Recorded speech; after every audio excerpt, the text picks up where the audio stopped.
Hey guys, welcome back to PawFluent. If you're new here, thanks for watching. My name is Treasure, and as you guys can see, I cut my hair, but that is not what we're here to discuss. Today, I want to talk about shedding and how I can give you guys some tips on how to keep your house a little less hairy. So, if you're interested, stay tuned.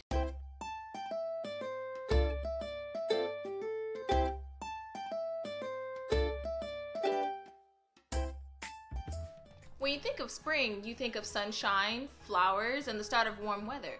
But for us pet parents, we also know that means that our pets are going to start to shed a little bit more. And although we love our pets with all of our heart, we can't say the same when it comes to their hair. Which actually brings me to my first tip, which is how to remove pet hair from carpet. And I know you're thinking like, Treasure, we just vacuum up the hair. Yes, that is part of the tip, but did you also know that you can buy a broom with rubber bristles that'll actually help loosen up that pet hair out of the carpet, which will make it a little easier for you to vacuum? Or you can buy a vacuum that is specifically designed for homes with pets. Or if you just don't feel like vacuuming as frequently, you can actually get a robot vacuum like a Roomba, which will actually just do the work for you, especially if you have a breed of dog that sheds quite frequently like a lab or a golden. When it comes to hard surfaces, I actually know some people that just use their vacuum to vacuum up the hair. And although, yes, that can be useful, did you know that you can also go out and buy a microfiber mop to save yourself a little bit of time, because the microfibers actually attract the hair to the mop. And remember that Roomba I mentioned? Yeah, that one. You can also use that too to work on your hard surfaces like your hardwood floors or tile. I actually think it's pretty neat that the Roomba can not only work on carpet but hardwood surfaces as well. Whoever thought of that invention, good job. Kudos to you. Now I know I'm not the only one that allows my pets onto the furniture, so when it comes to cleaning the upholstery like your chairs or your sofa or other furniture, did you know that you can actually use a sticky lint roller to get the hair off of it?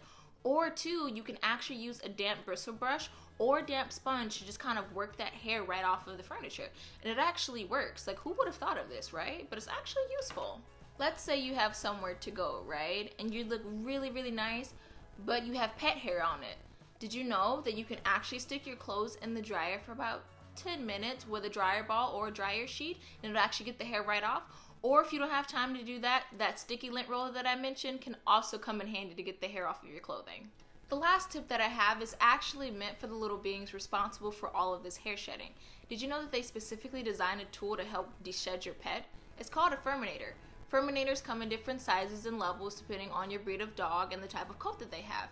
And you'll start to see that after your first session with a furminator, your pet may look a little something like this.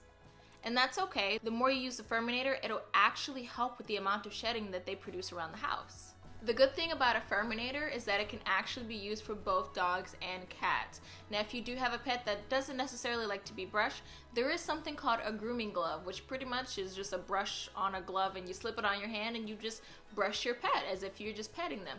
They don't really realize that you're getting the hair off of them because they think that they're getting pet. So, you know, it's a win-win situation. What I'll do is I'll actually link everything that I talked about in this video in the description down below so you guys can check it out for yourselves.